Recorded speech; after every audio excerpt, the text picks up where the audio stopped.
8-year-old Lucy Bennett woke up with a gasp, her heart hammering against her ribs. Everything felt wrong. The air was too cold. The light was all wrong. And she wasn't in her bed. She sat up fast, her hands reaching out in the darkness, and that's when she felt the bars. Cold metal bars that hummed with a strange energy under her fingertips. Lucy's eyes adjusted slowly to the dim light, and what she saw made her stomach drop. She was inside some kind of cage, but not like any cage she'd ever seen at the colony zoo. This one was made of crystalline bars that glowed with a faint blue light, and beyond those bars was a room that looked like something out of a nightmare. The walls curved in weird angles. Strange symbols glowed on dark surfaces. And shadows moved in the darkness. Big shadows.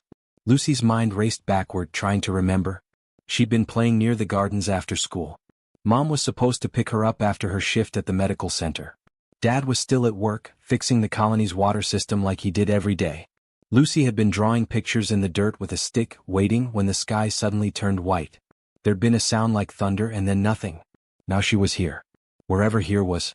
A deep sound rumbled through the room, like rocks grinding together, and Lucy pressed herself against the back of her cage. The shadows were moving closer. They were huge, bigger than any person she'd ever seen. When the first one stepped into the light, Lucy's breath caught in her throat. It was a dragon. An actual dragon. Not like the friendly dragons in her storybooks. This creature stood 12 feet tall on powerful legs. Its body was covered in scales that looked like pieces of black glass, sharp and gleaming. Wings folded against its back, shimmering with colors that shifted when it moved. And its eyes glowed orange like hot coals in the darkness. More of them appeared. 5, 6, 7 dragons, all moving around her cage like she was some kind of exhibit. They spoke to each other in voices that sounded like gravel pouring over metal. Lucy couldn't understand a single word. The largest dragon stepped closer to her cage. His scales were covered in scars, long white lines cutting through the black. One of his wings had a tear in it that had healed crooked. He looked old and mean and dangerous. Lucy wanted to scream, but her throat felt tight.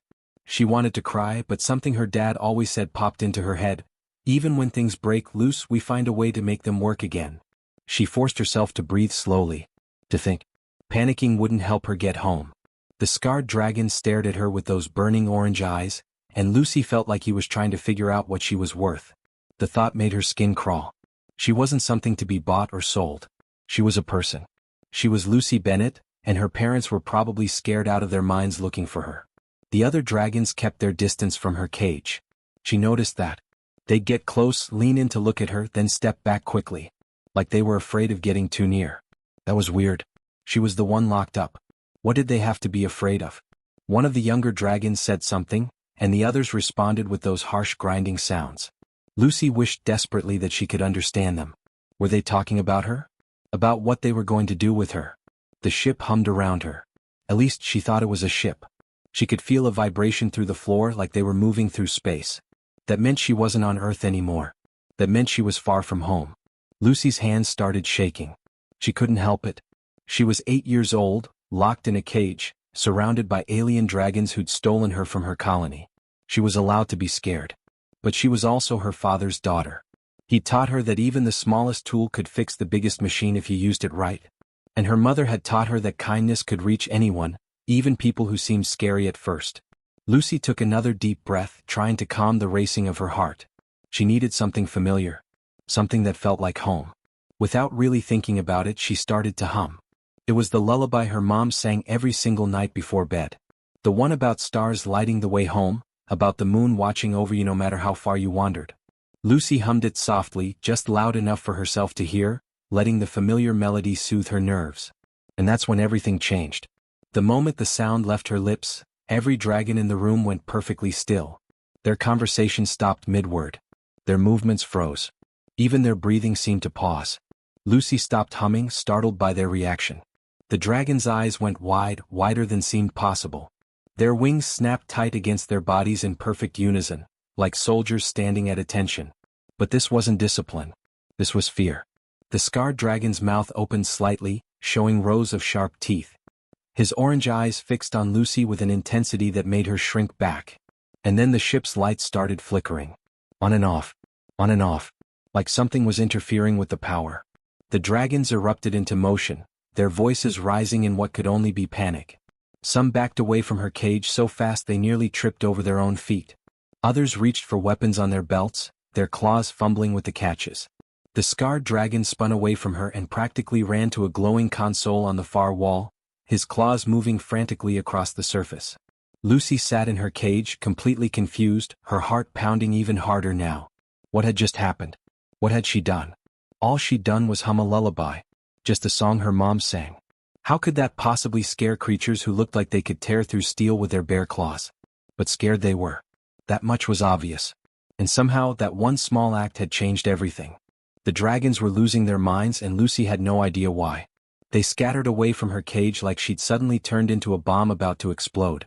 Their wings spread wide, knocking into each other in their rush to put distance between themselves and the small human girl sitting on the floor of her prison. Lucy's heart raced as she watched them panic. These massive, powerful creatures who'd kidnapped her from Earth were terrified. Of her. Of something she'd done without even meaning to. The scarred dragon captain was practically clawing at the glowing console on the wall.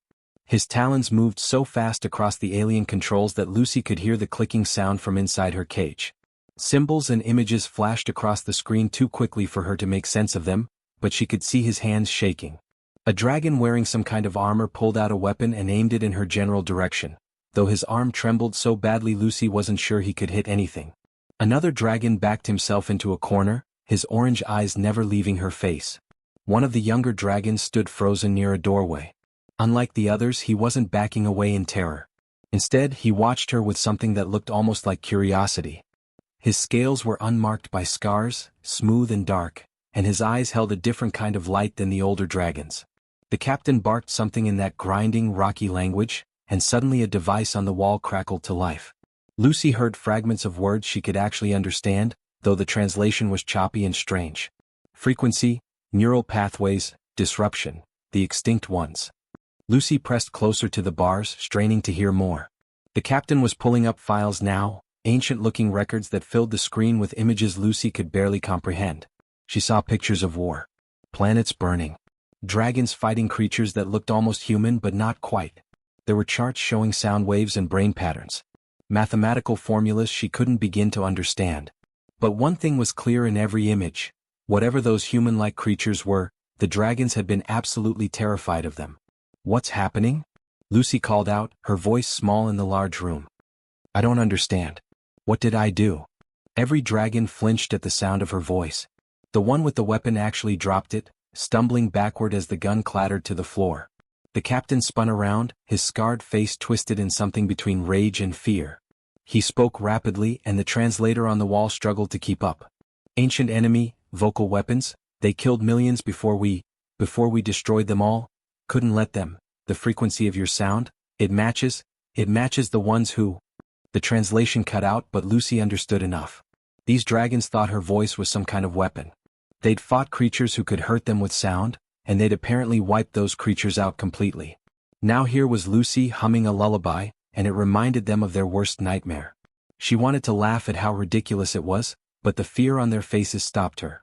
They really believed she was dangerous. And then a darker thought hit her. If they thought she was dangerous, what were they going to do with her? The young dragon by the doorway moved slowly, carefully, like he was approaching a wild animal. He picked up a container of some kind of liquid and pushed it through the bars of her cage using a long metal rod, never getting close enough for her to touch him. "Water?" the translator said in his voice. "You need water." Lucy grabbed the container with shaking hands. "Thank you," she whispered. The dragon tilted his head, studying her. "You don't know what you are, do you? You don't know what your kind can do." "I'm just a kid," Lucy said, her voice cracking. "I'm just a regular human kid. I can't hurt anybody. I just want to go home to my mom and dad." "Your species may not know," the young dragon said quietly, "but ours does. We remember. Our ancestors encoded the memory into our very genes. The sound you made, the frequency of your voice, it triggers something deep inside us. Something we can't control." The captain finished whatever he was doing at the console and turned around. His face had changed. The fear was still there but now there was something else. Something calculated and cold. He spoke into a communication device, his voice steady now, making some kind of call. Through the viewport window, Lucy saw lights in the distance growing brighter. "Ships. Lots of them." The young dragon's eyes widened. "No," he breathed. "He can't be." "What?" Lucy pressed. What's happening? He's calling the military, the young dragon said, his voice hollow. He's not going to let you go. He's not going to kill you either. He's going to sell you. To our war fleet. Lucy's blood turned to ice. The translator crackled again with the captain's voice. Biological asset acquired. Potential weapon against future human expansion. Requesting military escort for transfer and study. Through the window, Lucy counted the ships approaching. Dozens of them. Massive warships bristling with weapons, each one large enough to carry hundreds of soldiers.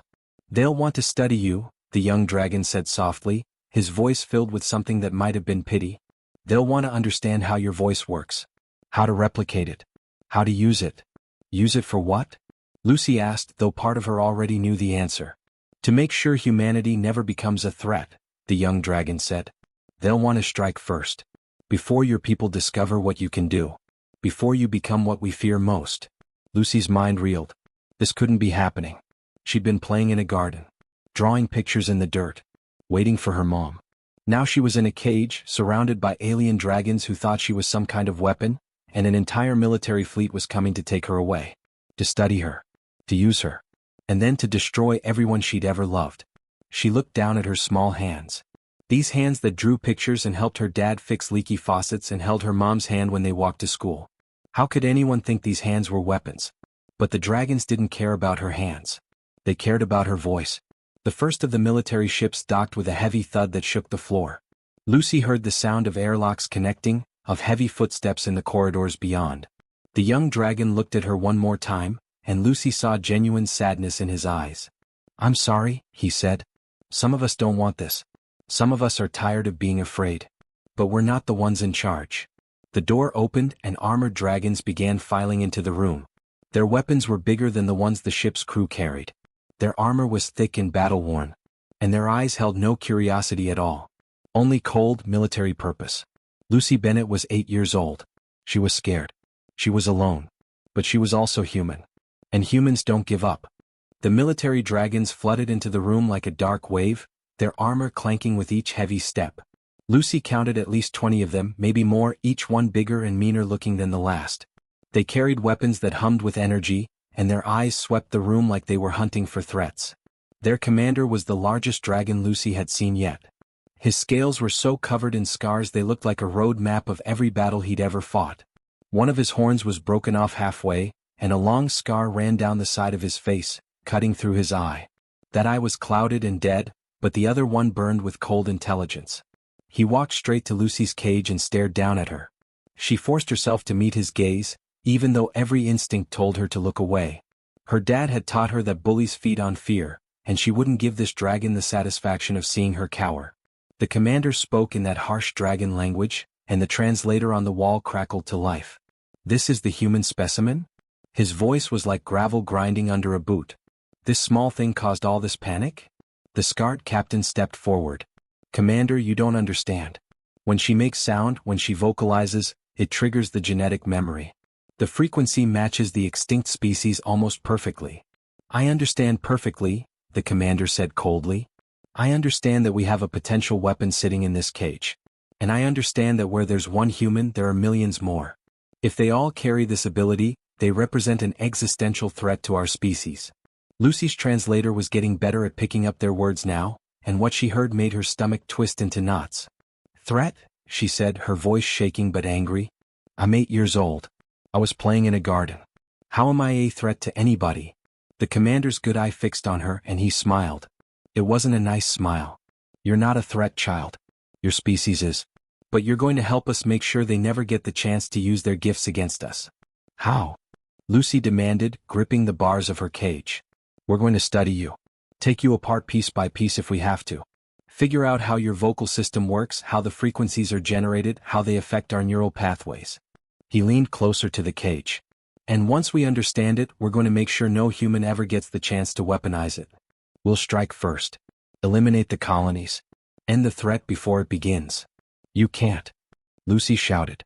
We're not your enemy. We didn't even know you existed until you kidnapped me. Ignorance isn't innocence, the commander said flatly. The species we destroyed 10,000 years ago didn't know they could hurt us either. Not until they discovered their ability by accident. By then millions of my ancestors were dead. He straightened up, turning to his soldiers. Prepare the specimen for transfer to the research vessel. 2 armored dragons moved toward her cage, and Lucy's heart began racing. She looked around desperately for help, for anything, but the ship's crew just stood there watching. Even the young dragon who'd given her water looked helpless, his face twisted with guilt but his feet frozen to the floor. The scarred captain stood near the wall, his clawed hands clenched into fists. For just a moment his eyes met Lucy's and she saw something there. Regret, maybe. Bang. Like he knew this was wrong but didn't know how to stop it. Sir, one of the soldiers said to the commander, should we sedate her for transport? If she makes noise? If she makes noise, you have my permission to end her quickly, the commander said without emotion. We only need her body intact for study, not her alive. Lucy felt tears burning in her eyes, but she refused to let them fall. She thought about her mom, who worked double shifts at the medical center to help people who were sick. She thought about her dad, who spent his days fixing broken things so everyone in the colony would have clean water. She thought about her teacher, Mrs. Patterson, who always said that one person could make a difference if they were brave enough. She thought about all the people in her colony who'd done nothing wrong, who were just living their lives, and who would die if these dragons attacked because they were afraid of what humans might become. The soldier reached for her cage door and Lucy made a decision. If they thought her voice was a weapon, she'd show them what it really was. Not a tool for destruction but something else entirely. She stood up in her cage, her legs shaking but her spine straight. She looked at the commander with his dead eye and his scarred face. She looked at the soldiers with their weapons and their armor. She looked at the ship's crew who'd kidnapped her but now seemed uncertain and afraid. And she began to sing. Not the lullaby this time. That was for comfort, for peace, for quiet nights when nothing was wrong. No, this was different. This was the song her entire colony sang together at harvest festivals, when all the workers came together to celebrate another year of survival on a harsh frontier world. It was a song about hope, about community, about refusing to give up no matter how hard things got. Her voice rang out clear and strong, filling the room with sound. And every single dragon froze. The soldier reaching for her cage stopped mid-motion, his hand hanging in the air. The commander's mouth fell open, his one good eye going wide. All around the room, dragons stood like statues, their weapons lowering without them seeming to realize it. But this time something different happened. The commander's weapon clattered to the floor. His knees buckled, and the massive dragon dropped to the ground like his legs had stopped working. His face twisted, not in anger or fear but in something else entirely. Bang. Memory. Loss. The scarred captain collapsed against the wall, his massive body sliding down until he sat on the floor. His claws covered his face and his shoulders shook. The young dragon by the door fell to his knees, and Lucy saw something glowing on his face. Tears. The dragons were crying and their tears glowed blue in the dim light, leaving trails down their dark scales like streams of liquid starlight. Lucy kept singing, her voice growing stronger. She didn't understand what was happening but she could feel it. Something fundamental was shifting in the room. The dragons weren't frozen in fear anymore. They were frozen in something deeper. Something that reached past thought into the core of who they were. All around the military station she could hear sounds. Weapons dropping. Armor clanking as dragons fell to their knees. Voices crying out in that harsh grinding language but softer now, broken by emotion. The young dragon looked up at her through his glowing tears, and his voice came through the translator, shaking with wonder. You're not attacking us, he whispered. You're reminding us. You're reminding us of who we used to be. Lucy's voice filled every corner of the military station like light flooding into darkness. The melody echoed through the metal corridors, bounced off the curved walls, and somehow seemed to reach into places that had nothing to do with ears or hearing. It reached into something deeper. The commander stayed on his knees, his massive scarred body trembling. His one good eye stared at nothing, seeing something that wasn't in the room. His claws dug into the floor, leaving scratches in the metal, and that glowing blue liquid streamed down his face in rivers. Lucy didn't stop singing. She was scared to stop now, scared of what might happen when the spell broke. But more than that, she felt something important was happening. Something that went beyond her fear, beyond her desperate need to go home. The scarred captain was openly weeping now, his whole body shaking with sobs that sounded like rocks breaking apart. He spoke in his own language, words tumbling out between gasps, and the translator struggled to keep up. I remember. I see it, nests of starlight, singing to the young ones, before the wars, before we forgot. Oh gods, what did we become? Other dragons around the room were having similar reactions. A soldier with 3 scars across his snout dropped his weapon and covered his face with his claws. Another fell against the wall, sliding down until he sat crumpled on the floor like a broken toy. The young dragon who'd given Lucy water moved closer to her cage, his face wet with those glowing tears. His voice came through the translator, soft and full of wonder. "We used to sing," he said, almost laughing through his tears. "Our people, thousands of years ago before the endless wars started. We sang to our children. We sang to each other. It was how we showed love, how we taught, how we connected. Music was sacred to us." Lucy's song began to wind down naturally, her voice getting tired, and she let it fade into quiet. The dragons didn't snap out of their trance. They stayed frozen, lost in whatever memories her voice had awakened. The commander's chest heaved like he'd been running for miles. When he finally spoke, his voice was completely different. The cold military authority was gone, replaced by something raw and broken. "I see my mother," he whispered. "She's singing to me in the nest. I'm just a hatchling barely able to open my eyes and she's singing. The memory isn't mine. It's from my ancestors, encoded in my blood, passed down through 10,000 years. But it feels real. It feels like I'm there." He looked up at Lucy with his one good eye, and for the first time he didn't look like a military commander. He looked like someone who'd just lost everything and found it again in the same moment. "What are you?" he asked, but this time there was no threat in the question. Only confusion and awe. "I'm just a kid," Lucy said softly, her throat sore from singing. "I'm just Lucy. My mom sings to me before bed. My dad whistles while he works. That's all I did. I just sang a song from home." The young dragon stepped even closer, and Lucy noticed he wasn't afraid anymore. "The species we destroyed," he said, his voice thick with emotion. "They didn't sing to us.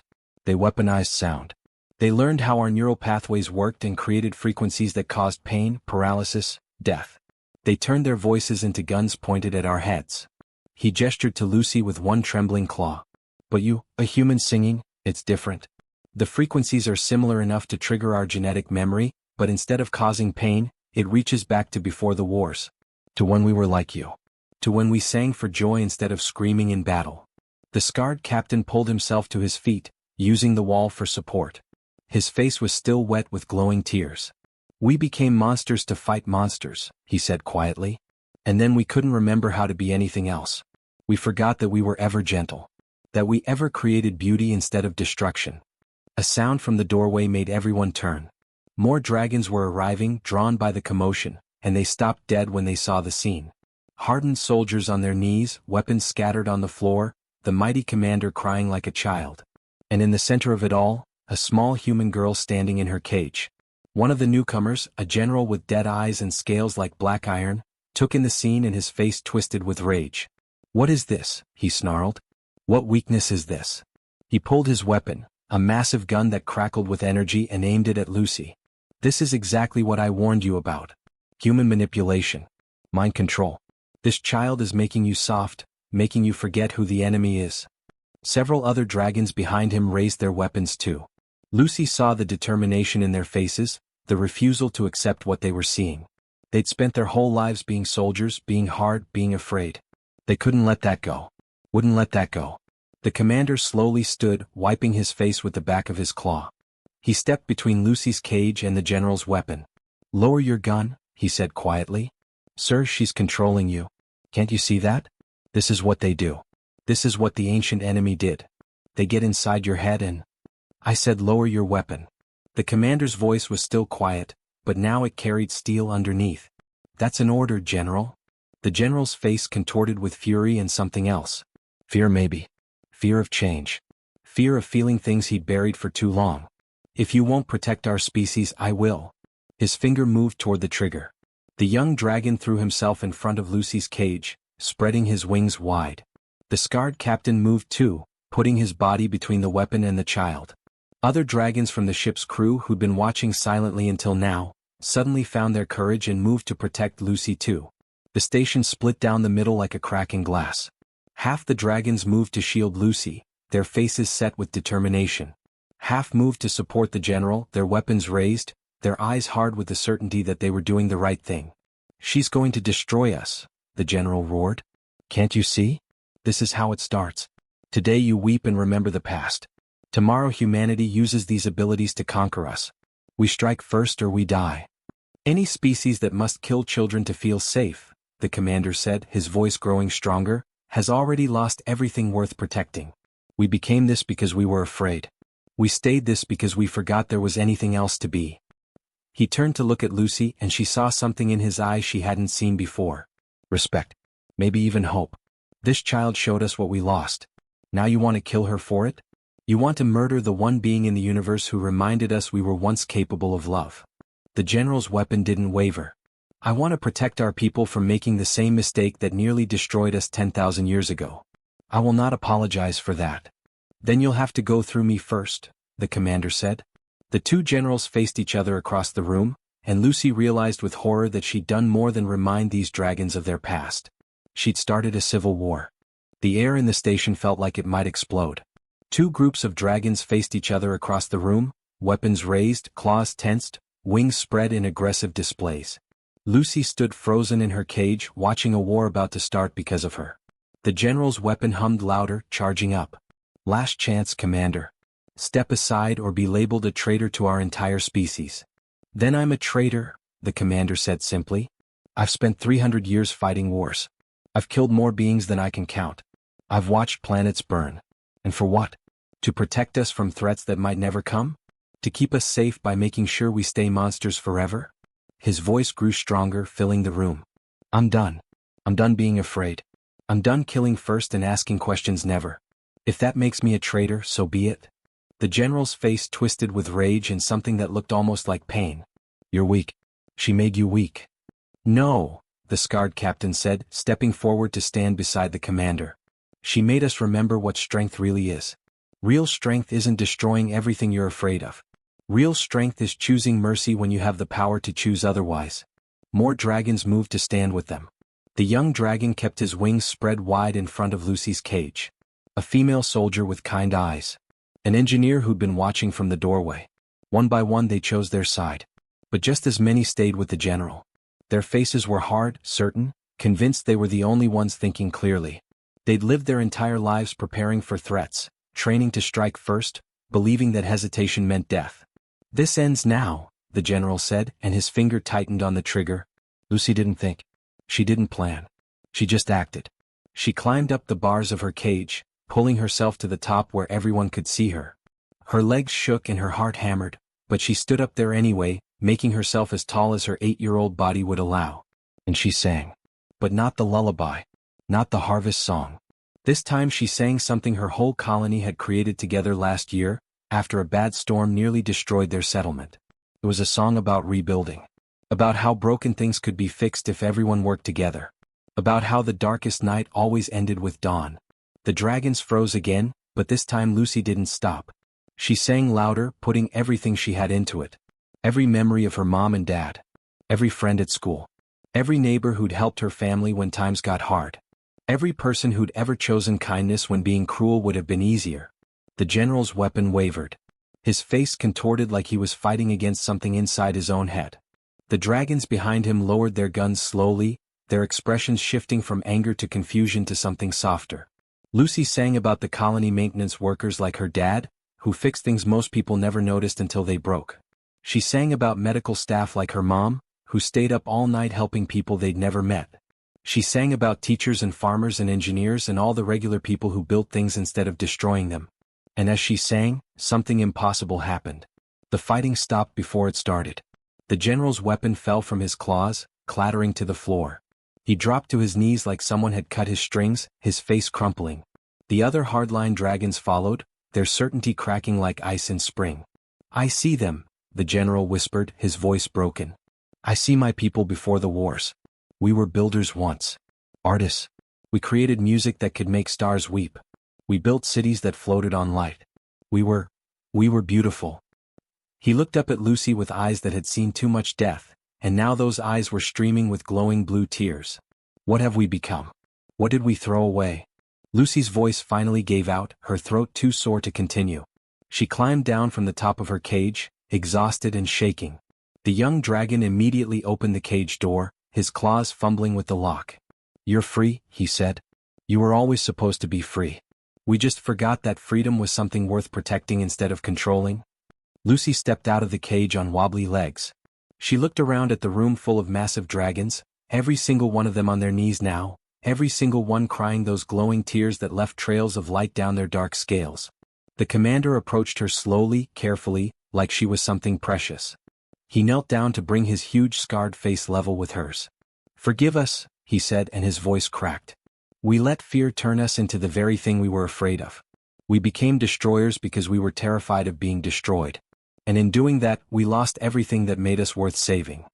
Lucy looked at this massive dragon warrior with his broken horn and scarred face and clouded eye, and she saw something her mom had taught her to see. She saw someone hurting. Someone who needed help. "You're not destroyers," she said softly. "You just forgot how to be anything else. But you can remember. You can change. It's not too late." The general crawled forward, his proud military bearing completely gone. "How?" he asked desperately. "How do we come back from 10,000 years of war? How do we rebuild what we destroyed?" "One day at a time," Lucy said, thinking of her dad fixing pipes and her mom healing patients. "One choice at a time. That's how my colony survived. That's how humans do anything hard. We just keep trying." Within 3 days Lucy was home.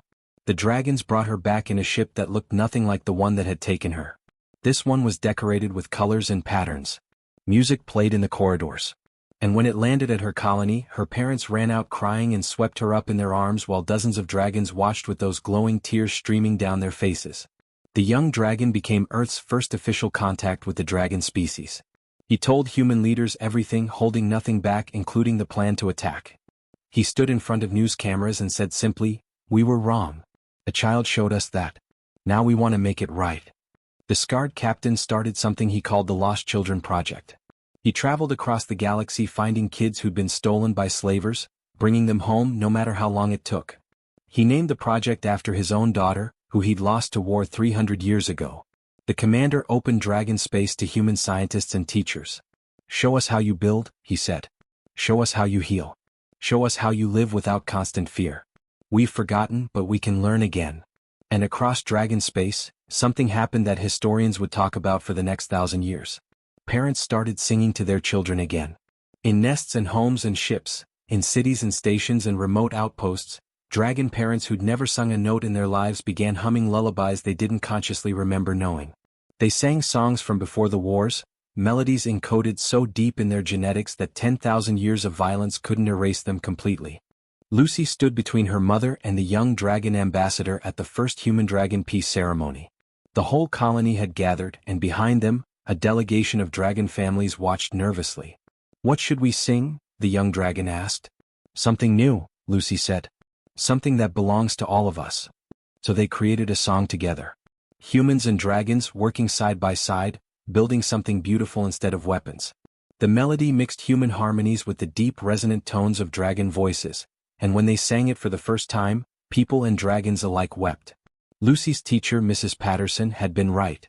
One person could make a difference if they were brave enough. But Lucy had learned something else too.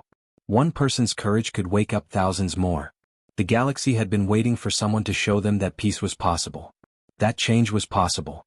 That you didn't have to stay a monster just because you'd been one for a long time. All it took was one 8-year-old girl who refused to stop singing. Years later, when Lucy was grown, she'd visit the dragon homeworld and see monuments built in honor of what they called the Awakening. She'd walk through museums showing art and music from before the wars, culture that had been buried for 10,000 years but was now flowering again. Dragon children would run up to her, not afraid, just curious, and they'd ask her to sing. And she always would, because that's what humans do. They share. They teach. They build bridges instead of walls. One of those children asked her once, "Were you scared when you sang to our ancestors?" Lucy thought about that cage, those orange eyes, the weapons pointed at her chest. "Yes," she said honestly. "I was terrified." "Then why did you do it?" Lucy smiled. "Because being scared doesn't mean you stop trying. It just means what you're doing matters enough to be scary. And sometimes the scariest thing and the right thing are exactly the same." The child thought about that, then started humming a melody his mother taught him. A melody from 10,000 years ago that he somehow knew in his bones. Lucy hummed with him, and their voices mixed together in the air. Two species. One song. One future built on hope instead of fear. And it all started because one small human girl refused to let fear win.